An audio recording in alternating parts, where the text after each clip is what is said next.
윤정은 지극히 평범한 사람이었지만 남자의 관심을 담을 마음의 여유가 조금도 없었다는 게 다른 여자와의 다른 포인트를 만들었다. 윤정은 한참 동안 예약 일정표를 들여다보고 있었다. 뺄 수 있는 예약권을 찾기는 힘들었고 새로운 일정을 끼워 넣을 빈틈도 보이질 않았다. 어쩌지? 윤정은 고민을 거듭하다 예약 손님이 도착할 즈음이 되어서야 결론을 내렸다. 그냥 빨리 해치워버리자. 윤정은 그 약속은 버겁지만 꼭 해야 하는, 하지 않으면 오래 마음에 앙금을 남길 숙제 같았다. 같이 식사 한번 하죠, 나랑? 승민의 얼굴에 가위로 상처를 낸 날, 약국에서 사온 연고를 발라주고 밴드를 붙여주는 윤정을 승민은 뚫어져라 보았다. 윤정은 연고를 바르는 동안에도 사과를 멈추지 않았고 승민도 괜찮다는 대꾸를 하지 않아서 그녀의 마음이 점점 더 무거워진 참이었다. 윤정은 가치와 식사, 나라는 단어들 사이에서 좀채 갈피를 잡지 못했다. 윤정씨 지금 나한테 너무 미안해서 못 견딜 지경이잖아요. 그러니까 나랑 밥 한번 먹는 걸로 털어버리게 해줄게요. 승민의 말이 맞았다. 윤정은 그에게 미안했고 가책이 들었고 이런 말도 안 되는 실수를 한 스스로가 싫어져서 견디기 힘들 지경이었다. 승민은 윤정을 설득하려고 더 애쓰지 않았다. 윤정이 스스로 선택하도록 침묵했다. 침묵은 생각보다 자주 사람들을 불편하게 하고 불편함은 침묵을 만든 게 본인이라는 착각을 불러일으킨다. 그런 착각은 상대에게 부채의식을 불러일으키기 마련이라는 걸 승민은 아주 잘 알고 있었다.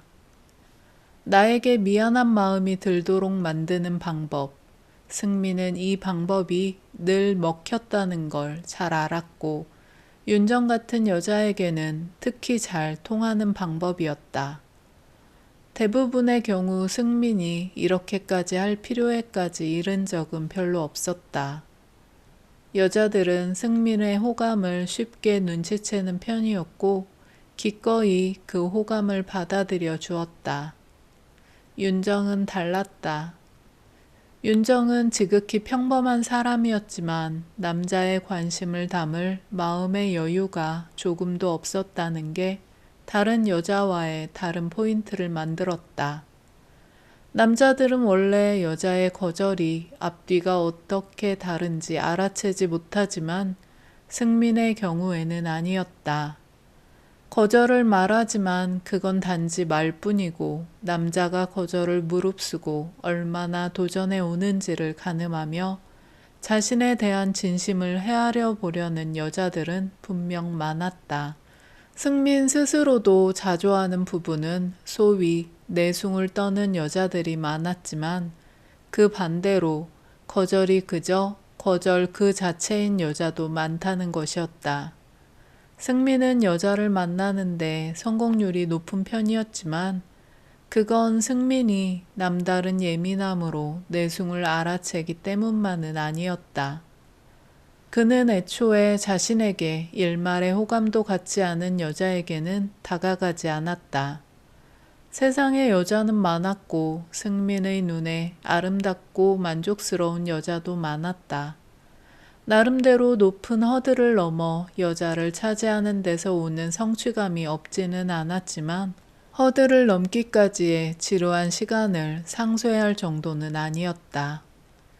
승민은 윤정이 허들을 높게 세운 쪽은 아니라고 확신하고 있었다. 그녀는 지금 그저 남자라는 존재 자체를 의식하지 못하는 상황에 있을 뿐이었다. 다만 승민 스스로도 이해하기 어려운 부분은 있었다. 그는 분명 윤정에게 매력을 느끼고 있었고 그 자신이 순순히 인정하지 않을 수 없지만 윤정에게 높은 허들이 있었다 해도 기꺼이 감수할 정도로 강한 감정이었다. 네, 그렇게 할게요. 생각 끝에 나온 윤정의 대답에 승민은 저도 모르게 크게 웃을 뻔했지만 간신히 참아냈다.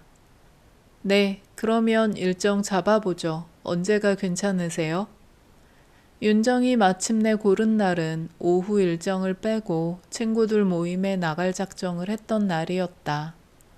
그동안 모임에 나갈 엄두도 못 내고 살았지만 예전보다 부쩍 자주 윤정을 찾아오는 정숙의 강요에 못 이겨 약속을 했던 것이다. 여유 없는 시간을 빼는 거였지만 쉐어하우스에 함께 살았던 친구들과의 모임이라 윤정도 기대가 적지는 않았다.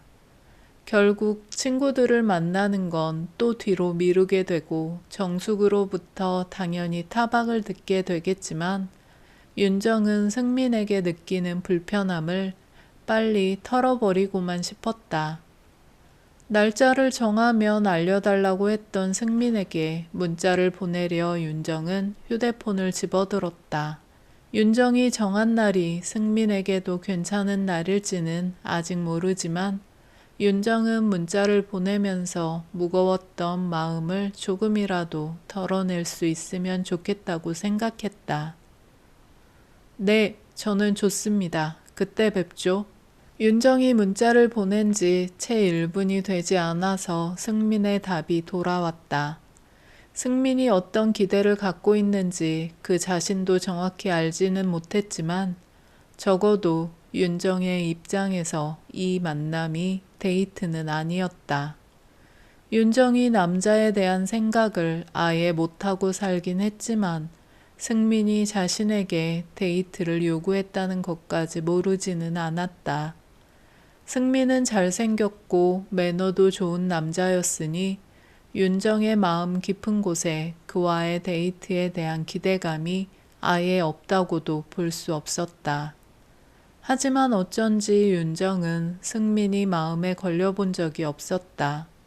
아직까지 그는 윤정에게 부담, 그 이상도 이하도 아니었다. 모임을 주도한 건 정숙이었다. 회비를 걷자는 친구들의 제안에도 정숙은 모임을 갖는 데 필요한 모든 비용을 모두 자신이 부담하겠다고 나섰다. 특급 호텔 뷔페에서 식사를 하고 2차로 다과와 와인까지 즐길 수 있는 호텔 인근의 카페로 옮긴 모임의 인원은 정수까지 포함해서 13명이었다. 쉐어하우스를 짧게나마 스쳐간 친구들까지 모임에 참여할 자격이 있었으니 인원이 많다고 할 수는 없었다. 그래도 정숙이 부담한 비용을 대수롭지 않다고까지 할 정도는 아니어서 친구들은 앞다투어 정숙의 관대함과 경제적인 여유, 외모에 대한 찬사까지 빼놓지 않고 늘어놓았다. 그치, 쉐어하우스에 살다가 간 애들이 그렇게 많았어도 정숙이만큼 예쁜 애가 없었잖아? 정숙이를 보라니까. 뭐니 뭐니 해도 여자 팔자는 그냥 무조건 예쁜 게 최고야.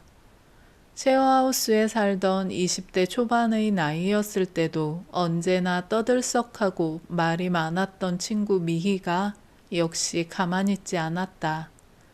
질세라 여기저기서 한마디씩 말을 얻는 친구들을 보는 정숙의 표정은 묘했다. 윤정에게는 그토록 적극적으로 이야기를 끌어내려 애쓰던 정숙이었지만 다른 친구들을 대하는 태도는 판이하게 달랐다.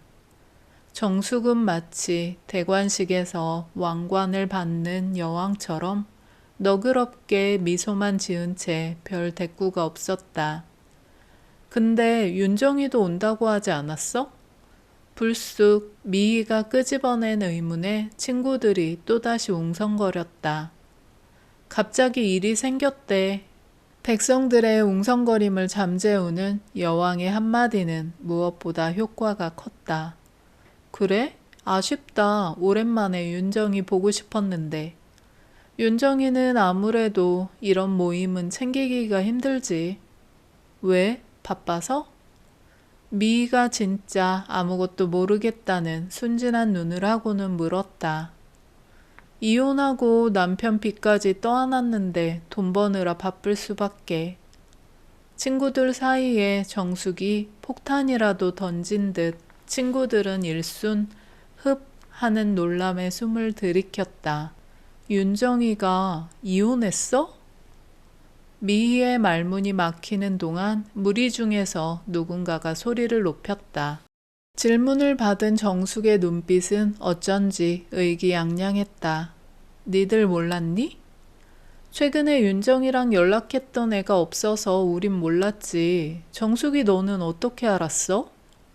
나는 가끔 윤정이 미용실에 가니까 걔가 예전부터 자기 얘기 털어놓을 친구나 있니? 친구들은 정숙의 말에 드러나는 날카로운 푯조각에 합심이라도 한 듯 일제히 입을 다물었다. 정숙은 자신이 윤정과 가까운 사이인 양 굴었지만 사실 정숙은 친구들 중 누구와도 가깝다고 보기 어려웠다. 친구들 모두 한두 달 짧게 쉐어하우스에 살았던 친구들조차 정숙이 그들과 얼마나 거리를 두며 살았는지를 기억하고 있었다. 정숙의 그런 태도가 나쁘다는 건 아니었다. 모두 바쁘고 치열하게 살았으니 정숙의 태도가 특별히 그들의 심기를 건드린다고 느낄 만큼의 여유가 있지도 않았다. 정숙은 무엇보다 독보적으로 예뻤으니 정숙을 질투하거나 시기할 엄두조차 내기가 어려웠다. 대부분의 친구들은 정숙이 결국 미용이 아니라 어떤 식으로든 뛰어난 외모를 활용할 수 있는 길로 가게 되리라 믿었고, 부유한 남자와의 결혼도 그들이 예측한 길 중 하나였다. 또한 친구들은 정숙이 자신들과 멀었다는 사실과 더불어 유독 윤정에게 신경과 관심이 쏠려 있었다는 것도 기억했다. 그런 기억이 오래 남은 것은 당시 정숙의 그런 태도가 너무 이상했기 때문이었다. 외모도 성격도 윤정은 지극히 평범했다. 실력이 유난히 좋은 편이기는 했어도 밤낮 없이 열심히 연습하니까 그럴 수 있다고 다들 생각했다. 다른 친구들은 무슨 사물 정도로 무심하게 취급하던 정숙이었음에도 윤정에게만큼은 비아냥이 드러나는 가시돋친 말들을 툭툭 던지곤 했다. 너는 왜 그렇게 열심히 해? 우리 원장은 우리 같은 것들이 열심히 하는 건 신경도 안 써. 그래봤자 우리가 할 수 있는 게 뭐가 있니? 청소랑 손님, 선생님들 뒤치다꺼리 말고는 없지. 실력으로 잘 될 것 같으면 세상에 성공 못하는 사람 별로 없을걸? 친구들은 윤정에 대해 더 묻지 않고 말없이 커피와 와인을 조심스럽게 들이켜면서 각자의 생각에 빠졌고, 정숙은 그 사이 도착한 메시지를 확인했다. 메시지를 읽고 삽시간에 새파랗게 변하는 정숙의 낯빛을 본 사람은 친구들 중에 아무도 없었다. 윤정이잖아? 누군가 윤정이의 이름을 입에 올렸고, 다른 친구들처럼 정숙도 카페 안으로 들어오는 윤정과 낯선 남자에게로 눈길을 돌렸기 때문이었다. 편하게 들어주셔서 정말 감사합니다. 구독, 좋아요는 저에게 큰 응원이 됩니다.